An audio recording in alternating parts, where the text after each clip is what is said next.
Hi, friends. I'm Emily Hartman. Um, I've really enjoyed this assignment. I think ITERS is a great scale, especially for seeing the amount of materials that a classroom might need. I think it helps newer centers or centers who've been around a long time are trying to re-up their status, especially with stars, to become better and see the things that they're missing or the things that they need. And it not only helps directors and owners to see what they need, it helps teachers to see what a classroom environment should look like. This center I was at is called Creative Minds Academy. I do work there, but I did not do my own room, of course. I did summer pre-K teacher. I did the twos room, and the teacher of that room, her name is Megan Shell, who also attends EKU. They are Reggio Emilia inspired, which we think that the child is capable and individual to make their own decisions. We trust them with things like class, and we just know that they have the ability to make decisions that just like adults can. We try to speak to them like they are an adult, and I think that is important. The tuition is $140 a week, plus they accept CCAP. The teacher in this classroom, Miss Megan, she has been in this classroom for probably a year. I think she said a year and a half. She's worked there for about 4 years, being a floater before, being in an older like pre-K 3 room, and now the lead teacher of this classroom. There were 10 children, ranging from young 2 to even older 2, which I think can be a good thing. The older 2s teaching the newer 2s different roles of the classroom and what Miss Megan's expectations are. The classroom was very well run for a group of 2-year-olds. She said it's taken her probably a few months to get to where she wanted to be, but the children have all got to know each other and they all work really hard to have a great environment. She had an assistant who is named Sarah Hahn, who has not been there very long, but the children really loved her. I started my observation around 9, and I ended it around 12 o'clock because it was their quiet time. In this classroom, there are no children with disabilities, so that was not observed. I told you Miss Megan works at, or goes to EKU. She graduates from there in the spring with a child development degree. Let's get to our ITERs. So indoor space was a 7. Furniture for routine and care and play was a 7. Provision for relaxation and comfort was a 3. We'll get to that why. Room arrangement needed some work. The display for children was excellent. Everything was at eye level. Children were able to see it. While the classroom is very well ran, very loving community, it did not have a cozy center. It did have a library, but not a separate cozy center where children who were upset could go relax and play with calming items such as Play-Doh or try to draw their feelings out. Angry drawing is what I call it. So I think this should be added to the classroom. The music instruments were taken to library carpet, and that wasn't fixed. So the children who were in library and a quiet center were being distracted by their peers. I think it is important to separate those things. Like I said, everything was on the children's eye level. There was a lot of art displayed. The room needed some arrangement. There were a lot of loud centers next to quiet centers. I actually saw like a child drew a picture and the teacher went with her and hung that up and they talked about their art and what their art was. So that overall rating was a 5.6. Personal care routines. This is where it got a little rough. I didn't ever observe the greeting or departing, so that was an NA. I got there at 9, children had already been dropped off. I left at 12, no one was leaving. Meals and snacks were appropriate. Food was cut. Hand washing was the big issue. nap. They were 3 feet apart. Diapering, toileting, health practices, they all got low because of the hand washing. It wasn't that they weren't washing them. It was that they weren't doing the correct hand washing procedures. But that's why it was lowered. Staff sat with children at meals, so I thought that was very appropriate, especially for little friends who are still learning to use their silverware correctly, using 2 hands to drink with. Teachers are also in this center able to eat with their children and offer food. Listening and talking, helping children understand language. Staff, they used very appropriate words. They would make sounds. They would rhyme with them. They would help them name objects.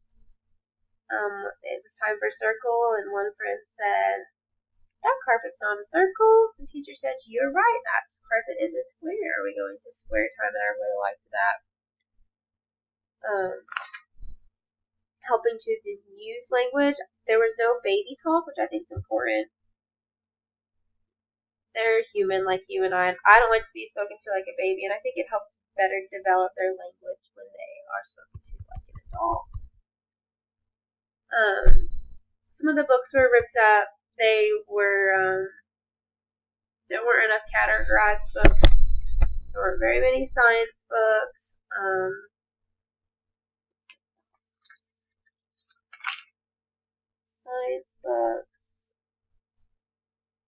There weren't very many books like about animals. A lot of them were pages. Instead, I suggested maybe board books. So their overall rating for that one was a 5. There were many fine motor math toys. There was active physical play outside, but there was none seen inside. There was music and movement. They really liked the instruments. Blocks, there were a lot of blocks. There were large hollow blocks. There were small hollow blocks. There were Lincoln logs. There were small, colorful cube blocks. Dramatic play. They either spent their time in art or dramatic play, and they really enjoyed getting to dress up. There were all the things on the list that you checked off: dolls, toy telephones, dress up, dishes, child-sized furniture. They had all those things. Sand and water play is offered, she said. Nature and science was a little sad. I didn't hear much talking about weather. There weren't very materials in the center. This center is a screen-free center, so it was NA, no TV, video, or computer. There was much diversity. There were things hanging on the wall. They had diverse marker colors. They had little human cutouts. They were all diverse colors. It was displayed all throughout the classroom. My example for science is, simple things like what's the weather like today? Like that's talking about the weather. That's nature. That's science. Interaction. The children were always supervised. They were always playing. That's a 7. Peer interaction. One of my notes for that was, let's find it. Peer interaction. Oh, I wrote it down here. So that was a 7. Staff-child interaction was a 7. Discipline was a 7. You can really tell the center loves its children. They use words. Its children use words and work out their problems while the adults are guiding their conversation. Because they're so too, so their words are perfect. So much positive reinforcement. A lot of that's not a choice. They don't just say that's not a choice. They would explain why it's not a choice. They would go into detail about why we can't hit our friend, or why it's not a choice to throw water on our friend, why we're washing them. Schedule was great besides the wait time. My example for that was children were lined up to walk down the hall, and the teacher was washing another friend's hands, and it took more than 3 minutes to get that one child in line, so all the other ones are waiting and ready to go. Free play was the majority of their day. They have group play activities that are offered between 8 and 9, but I didn't get to observe it. One of my interview questions was about group play. It's between 8 and 9 is when she offers group play activities, and I didn't see that because I got there at 9. I made sure to ask questions about it. The teachers said they do many arts and humanities activities. They love art, and they like doing art together. They also really like music, so they play instruments and learn new songs every single day together as a group during circle. There's many provisions for parents. They understand policies. They're welcome to come in and out of the building. There are provisions for personal needs of staff. Staff interaction and cooperation, that you could tell they all got along. They've all been working together. They understand each other's strengths and weaknesses. Much of the staff has been there for more than a year. Not very much turnover. Supervision and evaluation of the staff. Parents follow policies. Like I said, they're able to come and go as they please. There's no staff bathroom, but during the interview they said that they're working on the staff bathroom to be remodeled and be fixed. Once that is ready, then they will have a staff bathroom. There is a couch and a spot for staff to relax on their breaks. The staff all work together to make a great environment and space. Staff have all been there for a very long time.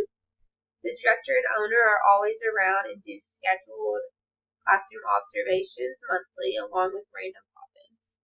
And there are many educational opportunities given, such as CDA classes and monthly year trainings. The one area I think needs to be improved and addressed was definitely hand washing. I think you just get so busy moving, you're washing your hands, but either there's not enough, you're not rubbing hands long enough, and it's hard when they're two because they don't know how to properly wash their hands, but they can learn. I think singing songs, one is tops and bottoms, in between, rub them all together, now they're clean, is a really simple song for children to sing together to learn how to wash their hands. I just think repetition and consistency, and they'll get it and they'll understand in no time. I think a way to add literacy would, in the library center, to maybe add some ABC pictures and like A for Adam. Like they need those environmental clues to start learning their letters or understanding what a letter is. Also, I think music, they could add literacy within music, playing songs about what sound each letter makes. Literacy is a really important thing for this age because they love reading, they love listening to stories. I think it's doable because they already love music. So just adding a song that's A as for apple, B is for banana. Just making those sounds for those friends so they can learn their literacy and learn their letters. And I think it'd be real simple to just click a picture, print it out, and have A, Adam, or B, Brianna. And then if you can't find, if there's no one within your classroom named with an A, you can find a picture of an apple and put it next to the A. I think those are really simple suggestions for that classroom. I am very glad I got to join the classroom. The overall score of the classroom, the average was a 5.5. And with improvement, I think this classroom, the whole center, could be a 5-star center and receive a 6 or a 7. I'm really grateful for this opportunity, and I hope you all have a great night. Thank you.